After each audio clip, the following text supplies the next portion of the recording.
기도 드리시겠습니다. 나보다 나를 잘 아시는 주님, 우리의 마음을 아시고 그래서 우리의 기도를 들어주셨습니다. 우리의 소원을 아시고 그래서 우리 소원을 변화시켜 주셨습니다. 우리의 역사를 아시고 우리의 미래가 되어주셨습니다. 모든 순간마다 예수 그리스도의 증명이 되겠습니다. 감사합니다. 십자가에 당신 자신을 못 박아서 그 영원한 사랑을 못 박아 선포하신 우리 주님 예수 그리스도의 이름으로 기도합니다. 아멘. 자, 오늘은 여러분은 하나님의 작품입니다 라는 말씀으로 주님의 은혜를 함께 나누도록 하시겠습니다.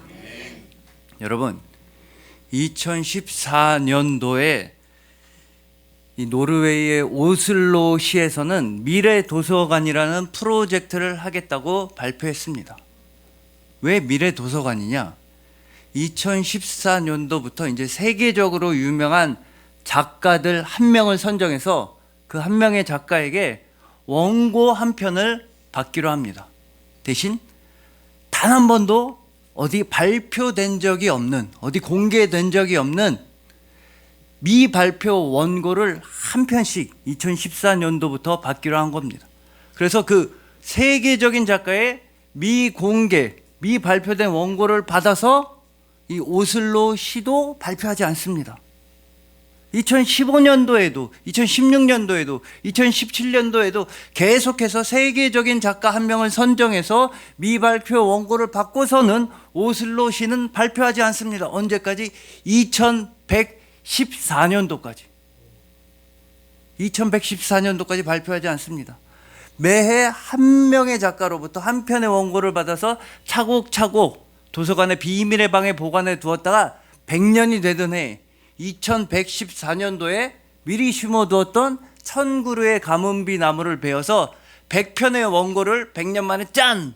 하고 출판하겠다. 그래서 미래도서관 프로젝트를 하겠다고 말한 겁니다. 그래서 이때 2015년도에 선정된 영국의 작가 데이비드 미첼은 이런 인터뷰를 했습니다. 처음에 이 계획을 접하고 완전히 미친 소리라고 알았습니다. 이거 말도 안 되는 계획입니다. 도저히 믿을 수 없는 계획입니다. 2017년도에 선정된 튀르키예 작가 엘리프 타렉은 이렇게 말했습니다. 마치 어렸을 때 유리병에 편지를 넣고 언젠가는 상대에게 도달하리라고 믿고 알지도 못하는 상대에게 도달하리라고 믿고 바다에 물 위에 편지를 띄워보낸 그런 기억이 납니다. 그리고 2018년도에는 아시아 작가 최초로 우리나라의 한강 작가가 선정돼서 이런 말을 했습니다. 거기에 미래 2014년도에 여전히 나의 작품을 읽어줄 사람들이 살고 있다는 그 불확실하고 희박한 가능성을 믿는 수밖에 없습니다. 여러분, 이 프로젝트 얼마나 말이 안 됩니까? 100년 뒤에 무슨 일이 벌어질 줄 알고 원고를 받아서 100년 뒤에 발표하겠다고 하는 겁니까? 따지고 보면 우리가 사는 일이 그렇습니다. 100년 뒤가 아니라 10년 뒤에 무슨 일이 벌어질지 아는 사람 아무도 없습니다. 1년 뒤, 한 달 뒤의 일도 모릅니다. 내일 일도 모릅니다. 그래서 우리는 이렇게 찬송합니다. 내일 일은 난 몰라요.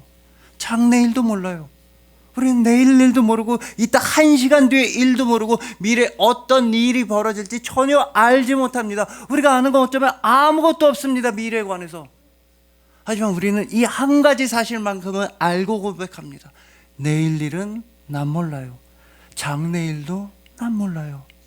아버지여 날 붙드사 평탄한 길 주옵소서. 우리가 내일 일은 모르지만 내일 아버지께서 우리에게 평탄한 길을 주시리라고 믿습니다.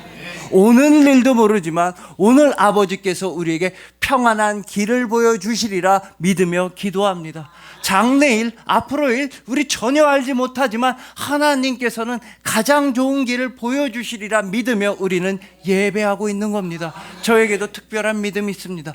여러분들의 소원이 무엇이든지 간에, 여러분들의 소망이 무엇이든지 간에, 여러분들의 간구가 무엇이든지 간에 여러분들의 믿음보다 훨씬 더 좋은 선물을 하나님께서는 여러분들에게 베풀어 주신다는 겁니다. 있습니다. 여러분들의 기도 제목보다 훨씬 더 아름다운 응답을 하나님은 여러분들에게 베풀어 주십니다. 물론 내가 원하는 답이 아닐 수도 있습니다. 내가 바라던 때가 아닐 수도 있습니다. 내가 바라던 방식이 아닐 수도 있습니다. 내 생각이 아닐지도 몰라도, 내 뜻이 아닐지도 몰라도 나의 계획과 나의 제목과 나의 소원보다 훨씬 더 아름답고 거룩한 응답을 반드시 하나님께서는 여러분들에게 베풀어 주시며, 하나님은 반드시 여러분들을 도와주십니다. 왜냐하면 오늘 본문 말씀대로 여러분들은 하나님의 작품이기 때문입니다. 여러분들은 하나님이 직접 만드신, 직접 창조하신 하나님의 작품입니다. 여러분들은 절대로 하나님에게 있어서 무관심한 사물이나 물건이 아닙니다. 여러분들은 절대로 하나님에게 있어서 전혀 관계가 없는, 죽든지 살든지 아무런 상관이 없는 남이 절대로 아닙니다. 여러분들은 하나님 아버지의 작품이자 자녀이자 사랑입니다. 여러분 한번 생각해 보십시오.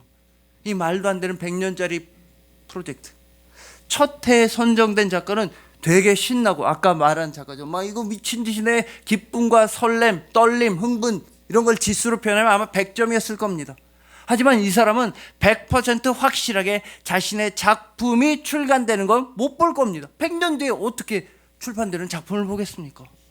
그러니까 이 사람은 기쁨으로는 100점일지 몰라도 확실성에서는 빵점이라는 겁니다. 반대로 2114년도 100년 뒤에 선정된 작가는 100점으로 100% 확실하게 자신의 작품이 출간되는 걸 볼 겁니다. 원고 주면 출판되니까 100%의 확실성일 겁니다. 하지만 기쁨은 0점에 가까울 겁니다. 늘 하던 대로 그냥 원고 주면 출판되니까 기쁨과 설렘에 있어서는 0점에 가까울 겁니다. 사람이 하는 일이 좀 이렇습니다. 어느 하나가 좋으면 어느 하나 떨어지고, 어느 하나가 나쁘면 어느 하나가 좋아집니다.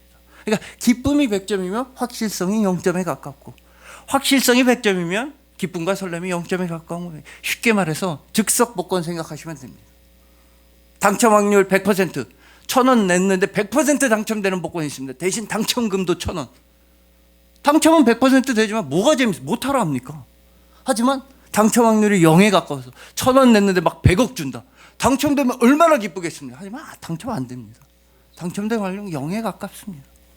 그러나 놀랍게도 하나님께서는 양쪽 모두 다 100%로 여러분들을 사랑하십니다. 하나님은 기쁨에 있어서도 100점으로 여러분들을 기뻐하시고, 하나님은 확실성에 있어서도 100%로 여러분들을 확실하십니다. 하나님 아버지께서는 100년 전이 문제가 아니라 1000년 전이 문제가 아니라 영원 전부터 여러분들을 확실하게 계획하셨습니다. 여러분들이 태어나고, 여러분들이 살아있고, 여러분들이 일을 하고, 여러분들이 예배를 드리고, 여러분들이 믿음의 구원에 이르는 것, 하나님 아버지께서는 영원 전부터 계획하셨습니다.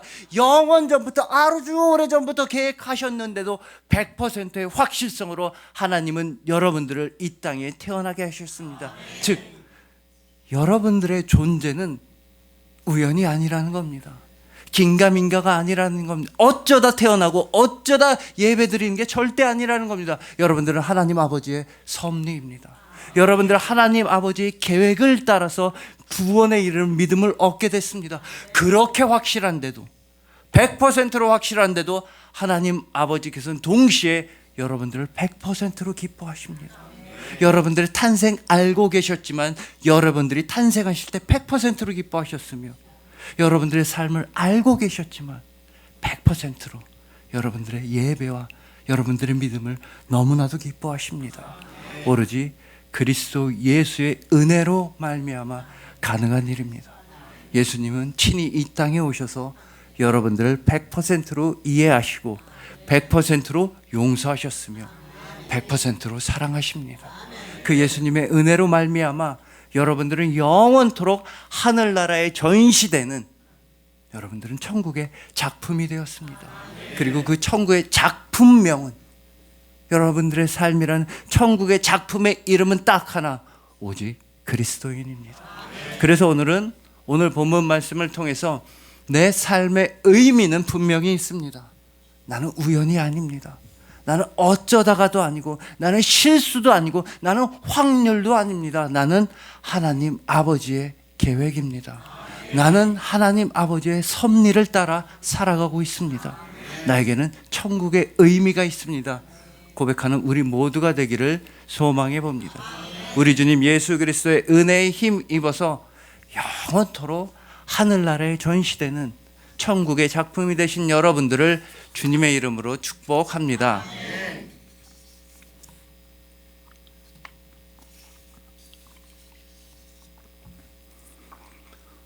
오늘 본문을 보시면 일단 하나님은 너무나 놀라우십니다. 막 태어나기 전부터 나의 태어나는 걸 아시고, 뭐 엄마 뱃속에 있을 때부터 다 아시고, 뭐 태어나기 전부터도 나의 모든 걸 주님의 책에 기록하시고, 오늘 보면 시편 139편 처음 1절 2절 보시면 나의 앉는 것도 아시고 일어서는 것도 아시고, 본문에 이어진 17절을 보시면 나보다 나를 더 잘 아시고, 하나님 정말 놀라우십니다.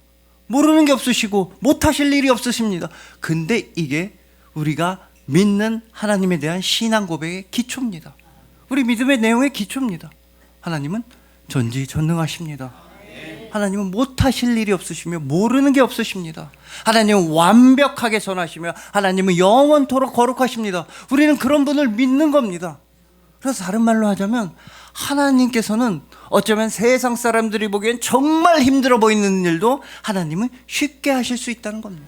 세상에서 정말 비범해 보이는 일도 하나님은 평범하게 해내실 수가 있다는 겁니다. 그러니까 생각해 보십시오. 그러니까 하나님께서는 태초에 천지를 창조하셨는데 빛이 있으라 말씀하시면서 천지가 창조됐습니다. 근데 여러분이 믿는 하나님은 어떤 분이십니까? 하나님의 힘이 부족해서 막 딸려서 겨우겨우 있는 힘을 다 끌어모아가지고 겨우겨우 아우 빛이 있으라 아우 힘들어 이런 하나님이십니까? 아니면 너무나 전지전능하셔서 부드럽고 거룩하게 빛이 있으라 빛이 있으라 그렇게 창조하셨겠습니까? 아니면 출애굽할 때 홍해를 가르실 때 아우 내 힘은 여기까지밖에 안 돼 빨리 지나가라 이스라엘 백성들아 나 힘이 딸리니까 얼른 지나가라 나 막을 수 있는 시간은 여기밖에 없어 빨리 이런 하나님입니까? 아니면 어서 지나가라 물은 걱정하지 말아라 너네 지나갈 때까지 물이 너희를 덮칠 일은 없다 안전하게 건너가라 어떤 하나님이십니까? 여러분 하나님은요 정말로 전지전능하시고 우리의 상상을 뛰어넘는 일을 정말 편하게 정말 아무 일도 아닌 듯 해내실 수 있는 분입니다. 그렇기 때문에 우리가 그런 하나님의 자녀라고 한다면 우리도 그런 일을 해야만 합니다. 세상 사람들이 보기에는 정말로 대단한 일도 평범하게 해낼 수 있어야 됩니다. 정말로 놀라운 일도 아무 일도 아닌 것처럼 기꺼이 해낼 수 있어야 합니다. 하나님의 자녀라고 한다면 하나님의 자녀답게 하늘나라의 능력으로서 하늘나라의 지혜로서 이 땅에서 살아가야만 합니다. 그렇다고 해서 여러분들에게 천지를 창조하라고 말하는 건 아닙니다. 하나님께서 천지를 창조해 놓으셨으니 하나님의 그 창조의 질서에 따라 거룩하고 선하고 아름답게 살아가면 된다는 겁니다. 여러분들 보고 홍해를 가르라고 하지 않습니다. 하나님이 홍해를 갈라 주셨으니 문제를 해결해 주셨으니 그 마른 땅으로 평탄한 길로 믿음을 가지고 신뢰하며 걸어가라는 겁니다. 즉 하늘나라의 능력을 가지고 이 땅에서도 아름답고 담대하게 세상 사람들의 상식을 뛰어넘는 방향으로 나아가야 한다는 겁니다. 여러분 1750년대부터 영국의 지방에 있는 신문들에는 종종 이런 판매 광고가 올라왔다고 합니다. 지방지에 이런 물건을 판다고 광고가 올라온 겁니다. 제목은 내 아내를 팝니다. 내 아내를 5실링에 팝니다. 내 아내는 힘도 되게 셉니다. 막 마차도 잘 끌고 쟁기질도 잘하고 힘이 엄청 세고 욕도 되게 잘합니다. 입이 험하고 걸려가지고 욕도 잘하고 힘도 셉니다. 그러니 내 아내를 사가실 분은 단돈 5실링이면 되는데 아주 완력으로 내 아내를 휘어잡고 통제할 수 있는 남자가 사갔으면 좋겠습니다. 그럼 5실링, 당시에 1실링은 영국에서 통용되던 제일 무거운 빵 5개 살 수 있는 돈이라는 겁니다. 그럼 25실링은 빵 25개입니다. 근데 지방지에 계속 광고가 올라오는 거예요. 내 아내를 팝니다. 2실링, 3실링에 팝니다. 그리고 실제로 장터 같은 데 나가면은 남편들이 아내 목에 올가미 같은 걸 메고 손에 수갑처럼 메고 끌고 나와서 팔았다는 겁니다. 그 광고대로 팔고 광고 보고 찾아온 사람 있으면 뭐 변호사처럼 법적인 능력이 있는 사람들이 매매 증서를 써주면 그렇게 해서 아내를 팔았다는 겁니다. 그렇게 해서 1750년대부터 약 100년 동안 300여 건 정도 아내가 판매됐다는 겁니다. 법적인 효력을 가지고. 더욱 놀라운 건 그렇게 팔려나간 아내의 대부분이 좋아했다는 겁니다. 팔려가면서 즐거워했습니다. 물건처럼, 짐승처럼, 노예처럼 올가매매해서 팔려가는데 대부분의 아내들이 좋아했다는 겁니다. 왜냐? 남편이 하도 때리니까. 하도 폭력을 쓰고 술 먹고 때리고 도박하고 때리고 애 낳는 도구처럼만 생각하고 하도 괴롭혀야 하고 집안일하고 하도 때리니까 이 남편으로부터 벗어나기, 내가 짐승처럼 팔려가도 좋아, 내가 노예처럼 팔려가도 좋아, 이렇게 매맞으면서 정말로 힘들게 사느니 차라리 그랬다는 겁니다. 그리고 그 비슷한 시기에 영국에 계신 토마스 데이는 어떤 일을 했냐면 자기가 원하는 이상형의 아내가 있었습니다. 근데 그런 여자를 만날 수가 없었습니다. 그때뿐 아니라 지금도 만날 수는 없습니다. 자기가 정말 원하는 이상형의 아내가 있어서 어떻게 했냐면 이 시인은 정말로 하면 안 되는데 고아원에서 어린 소녀를 데려다가 기른 겁니다. 자기가 생각하는 부합하는 어떤 현모양처 모습에 끼워 맞추기 위해 어린 소녀를 사다가 그렇게 길러봤는데 안 되더라, 실패했다, 이렇게 글을 남겼다. 이 사람은요, 더 충격적인 게 당시 영국에서 제일 지식인이고 가장 인권을 위해 애를 많이 쓰고 노예제도 같은 건 다 폐지해야 된다, 이렇게 주장했던 사람인데 정작 자기 생활에서는 그런 일을 했다는 겁니다. 여러분, 세상이 그래서 무서운 겁니다. 사람들이 사람을 사람으로 보지 않습니다. 사람을 숫자로 봅니다. 도구 취급하고 물건 취급하고 내 돈벌이의 수단 정도로 사람을 돈으로 생각합니다. 이렇게 절망적인 세상 가운데 여러분들은 하나님의 작품답게 살아가야 합니다.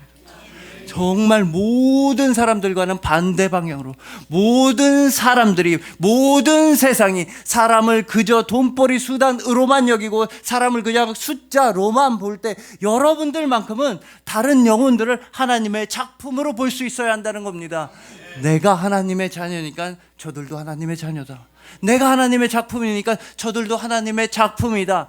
천하보다 귀한 한 영혼으로 바라볼 수 있는, 온 세상과는 다른 방향으로 걸어가는 하늘의 능력으로서 이 땅에서도 선하고 아름답게 승리해야만 하는 것입니다. 그렇다고 해서 대단한 일을 하라는 게 아닙니다. 여러분들에게 주어진 하루하루를 하늘나라의 거룩함으로 살아가면 됩니다.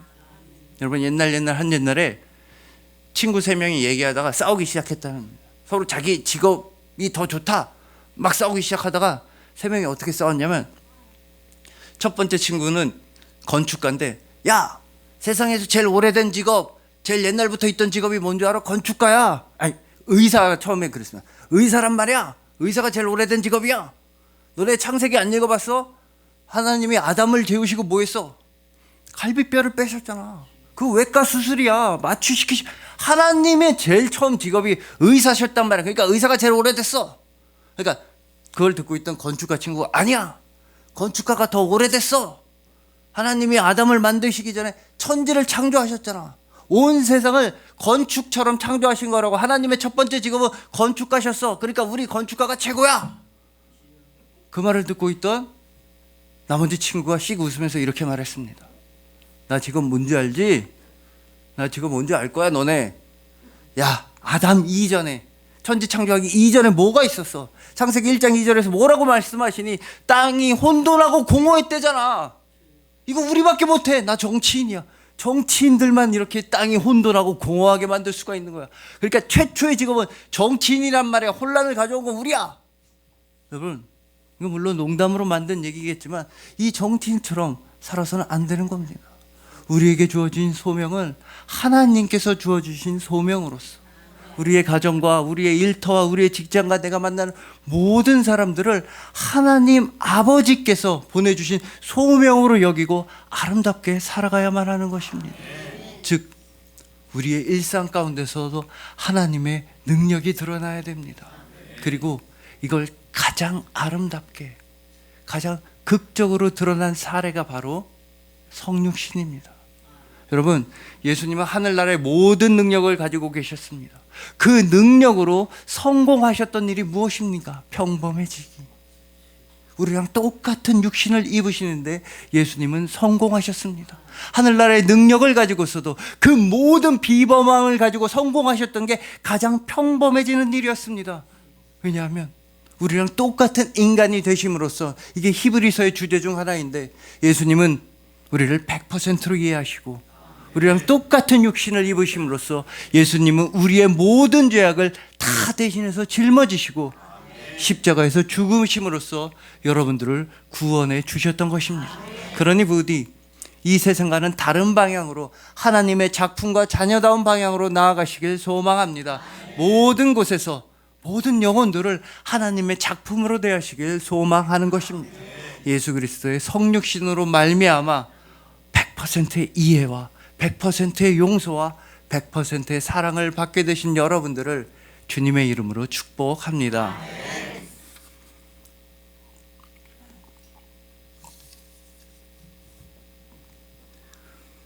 자, 다음으로 오늘 본문에서도 나오고 계속해서 말씀드렸지만 하나님은 우리의 모든 걸 아신다는 겁니다. 정말 전지하셔서 모든 걸 아신다는 겁니다. 그런데 신학자 폴라 구더에 의하면 이건 정말 모르셨으면 좋겠는데 싶은 것도 하나님은 다 알고 계십니다. 요거는 몰라도 되는데 그것도 알고 계십니다. 바로 우리의 예배를 알고 계십니다. 그리고 우리의 예배 중에서 어떤 부분에 대해 하나님은 선지자 아모스를 통해 이렇게 말씀하십니다. 아모스 5장 21절과 22절입니다. 내가 너희 절기들을 미워하여 멸시하며 너희 성회들을 기뻐하지 아니하나니 너희가 내게 번제나 소제를 드릴지라도 내가 받지 아니할 것이요 너희의 살진 희생의 화목제도 내가 돌아보지 아니하리라. 여러분, 쉽게 말해서 하나님 예배 받지 않으시겠다는 겁니다. 예배 드려봤자 받지 않겠다. 내가 너희의 예배를 기뻐하지 아니한다. 너희 예물 드려봤자 내가 받지 않겠다. 왜냐하면 이 아모스 시대를 보면 그때 이스라엘 백성들은 하나님을 축소시켰기 때문입니다. 하나님 절기에만 만나요. 나머지는 내 마음대로 살게요.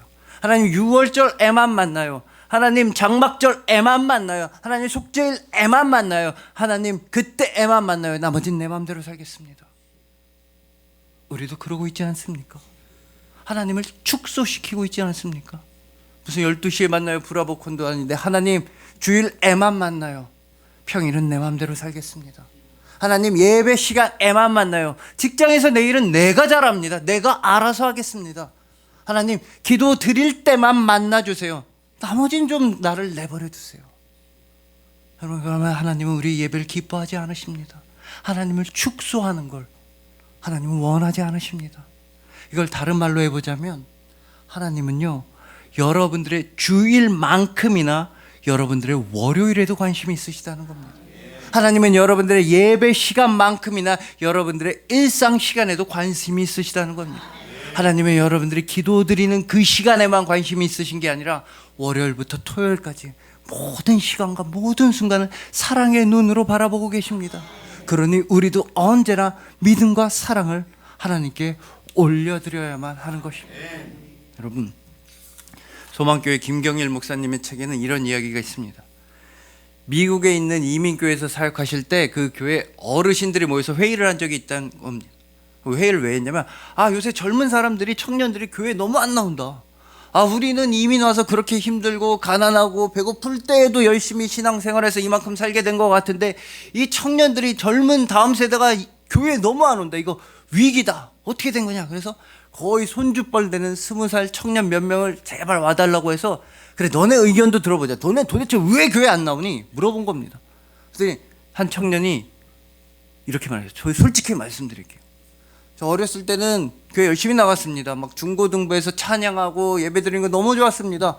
교회 친구들도 많았고 교회 너무 좋고 하나님 열심히 믿었습니다. 근데 엄마 아빠 차 타고 교회 가는데 차 안에서 엄마 아빠가 계속 싸우는 겁니다. 가는 내내 싸웁니다. 그리고 교회 가려고 차 타기 이전부터 맨날 엄마 아빠 싸우기만 합니다. 그리고 교회 가는 내내 싸우다가 딱 내려서 교회 안에 들어오면 세상 그렇게 착한 사람들이 없어요. 세상 그렇게 착한 권사님, 그렇게 착한 집사님을 본 적, 교회 안에서는 생글생글하고 거룩하고 착한, 다시 집에 가려고 차 타면 싸웁니다. 교회 안에서만 화해하고 착한 저 다시 집에 오면 싸웁니다. 안 싸우면 뭐하냐? 교회 사람들 욕합니다. 목사가 어쨌네, 장로가 어쨌네. 교회 다른 사람들 욕하거나 둘이 싸웁니다. 맨날 싸우고 맨날 교회 사람. 하나님도 너무 좋고 나 믿음도 있는데 그런 가식쟁이가 되고 그런 거짓말쟁이가 되느니 교회 안 나가는 게 나을 것 같아서 안 나갔습니다. 교회에 나가서 하나님이 싫어지느니, 교회 다니는 사람들 때문에, 우리 부모도 그런데 그 사람들 때문에 하나님이 싫어지느니 그냥 나 혼자 하나님 믿겠습니다 이러고 교회 안 나갔다는 겁니다. 여러분, 그래서 해야 되겠습니까? 여러분, 우리의 믿음은요 증명되어야 합니다. 우리의 사랑 증명되어야 합니다. 여러분들이 하나님의 작품이라고 한다면 여러분 언제 어디서나 전시되어야 하는 겁니다.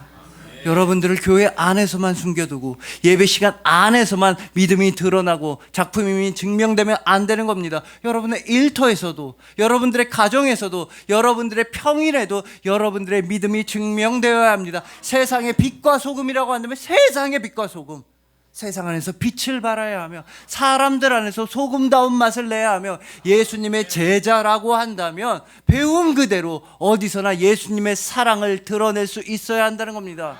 예를 들어 설교가 그렇습니다. 설교는 제가 하는 게 아닙니다. 제가 이렇게 막 말을 한다고 해서, 말을 길게 몇십 분이나 안에 말을 한다고 해서 그게 설교는 절대 아닙니다. 제가 하는 말은 설교라고 하면 안 됩니다. 설교는 언제 시작되느냐? 여러분들이 교회 문을 나서면서 시작되는 겁니다. 설교는 제가 하는 게 아닙니다. 여러분들이 살아내는 겁니다. 설교는 언제부터냐? 주일 예배가 끝나면서부터 여러분들이 가정으로 돌아가고 여러분들이 직장으로 돌아가서 설교 내용 중 하나라도 제대로 실천하고 살아낼 때 그걸 설교라고 하는 거지, 제가 하는 말은 설교라고 부를 수가 없는 겁니다. 사랑은 증명되어야 합니다. 그리고 성경에서 그 사랑이 가장 정확하게 증명된 사례가 바로 십자가입니다. 예수님께서는 당신 자신을 십자가에 못 박아서 여러분들을 향한 영원한 사랑을 증명하셨습니다. 내가 이 정도로 너희를 사랑한다. 내가 죽을 만큼 너희를 사랑한다. 그리고 그 십자가 사랑으로 말미암아 여러분들은 변하지 않는 하나님의 작품이 되었습니다. 그러니 부디 하나님을 주일에만 만나는 분으로, 예배 시간에만 만나는 분으로, 기도 시간에만 만나는 분으로 축소하지 마시길 소망합니다. 하나님은 여러분들의 월요일부터 토요일도 주일만큼이나 사랑의 눈으로 바라보고 계심을 기억하시길 소망합니다. 예수 그리스도의 십자가 사랑으로 말미암아 온 세상 가운데 하나님 나라의 은혜와 사랑을 증명해 나가시는, 언제 어디서나 그리스도인으로 살아가시는 여러분들을 주님의 이름으로 축복합니다.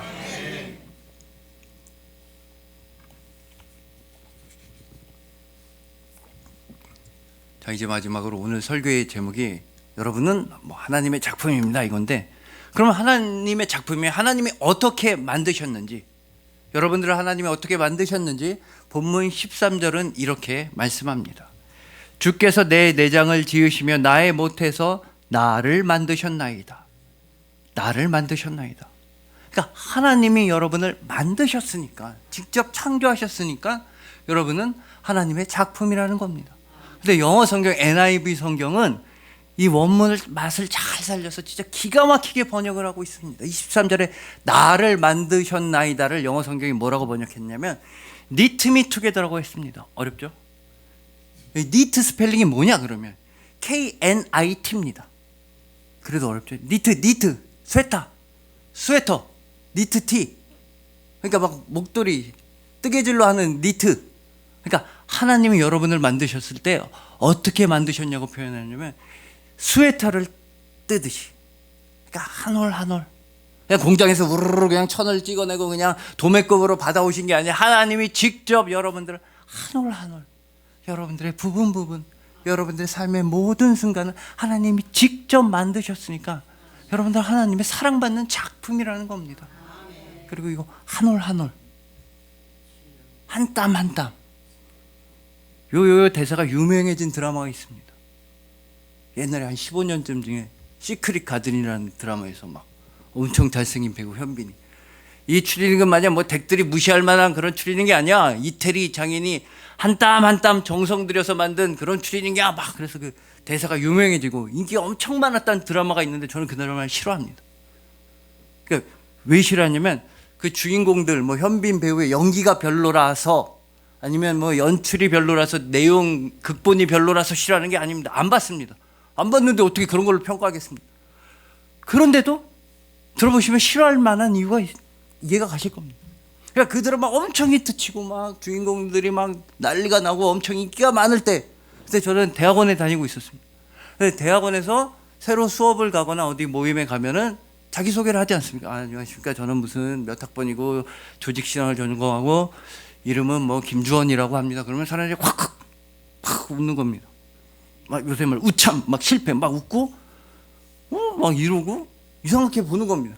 근데 그 중에 구약학 선생님 중에 석사과정 선생님 한 분 정말 착하신 분인데 저한테 와서 아, 우리 선생님은 김주원 선생님은 이름을 기억하기가 정말 좋네요. 이런 무슨 소리지? 내 이름이 막 교과서에 나온 김철수도 아니고 뭐 왜 기억하기 좋다는 걸 몰랐습니다. 그리고 막 어디 가서 또 얘기하면 김주원입니다. 그럼 확 쳐다보고 왜 그러지? 알고 보니까 그 드라마에 나오는 남자 주인공 배역 이름이 김주원이라는 겁니다. 엄청 잘생긴, 지금 봐도 너무 잘생긴 현빈 배역 이름이 김주원이라는 거예요. 그래서 제가 어디 가서 김주원이다 하면 아유 뭐야 저 현빈 따라하네. 왜 저 뭐야 저 잘생긴 탤런트 따라. 그래서 막 사람 저를 몰랐어요. 그래서 웃는 줄도 모르고. 또 딴 데 가서 그 얘기를 듣고 봤더니 김주원입니다 하니까 확 몇 번 되니까 창피하다 그러다가 더 나중에 화가 나는 뭐지? 내가 30년을 김주원을 살았고 그 사람 한 2달도 김주원 안 된 거 같아. 내가 그 사람 따라하는 거야. 그 사람이 나 따라하는 건데 왜 나보고 막 웃고 그러지? 막 화가 나는 겁니다. 아니 따라했으면 그 사람이 날 따라한 거지. 난 30년 동안 김주원인데 왜 이제 와서 그러는 거지? 정말 안타까운 건 여러분들한테도 다 여러분만의 김주원이 있다는 겁니다. 다른 말로 하면 여러분들은 세상을 살아가면서 오해를 살 수밖에 없습니다. 비웃음을 살 수밖에 없습니다. 차라리 제가 낫습니다. 저 탤런트 따라하네, 현빈 따라하네, 잘생긴 사람, 그게 낫습니다. 여러분 더 큰 오해를 받을 겁니다. 저 배신자, 저 왕따, 저 아무것도 못해, 저 나쁜 뭐뭐. 오해에 그치면 다행일 겁니다. 여러분들은 세상을 살아가며 비난을 받습니다. 조롱을 받습니다. 손가락질을 당합니다. 저 부모가 저러니까 자식이 저러지. 저 사람 저 무슨 그런 일 한대, 그런 직장 다닌대, 그러니 뻔하지. 살아오고 어느 학교나 그러니 저렇지. 저 배신자, 저 사기꾼, 저 도둑, 저 왕따, 쟤는 안 돼. 쟤는 끼워주지 마. 쟤는 버려. 여러분 오해 정도가 아니라 어마어마한 비난과 어마어마한 손가락질을 당할 겁니다. 여러분들이 전혀 의도하지 않았는데, 여러분들이 전혀 생각하지도 않았고, 여러분들이 전혀 원하지도 않았으며, 여러분들이 전혀 한 일도 아닌데 여러분들은 오해를 받을 겁니다. 무시를 당하고 손가락질을 당할 겁니다. 하지만 중요한 건 그런 오해들에 끌려가서는 안 된다는 겁니다.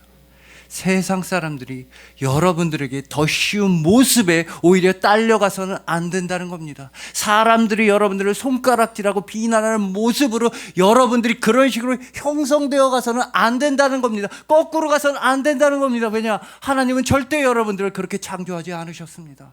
하나님은 여러분을 작품으로 창조하셨습니다. 하나님은 여러분을 사랑으로 창조하셨습니다. 하나님은 여러분을 선하고 거룩한 모습으로 창조하셨습니다. 사람들이 더 쉬운 프레임에 따라가서는 안 되고, 사람들이 하는 손가락질에 절대 따라가서는 안 됩니다. 하나님께서 여러분을 어찌나 아끼셨는지 오늘 보면 16절 하반절은 이렇게 말씀합니다.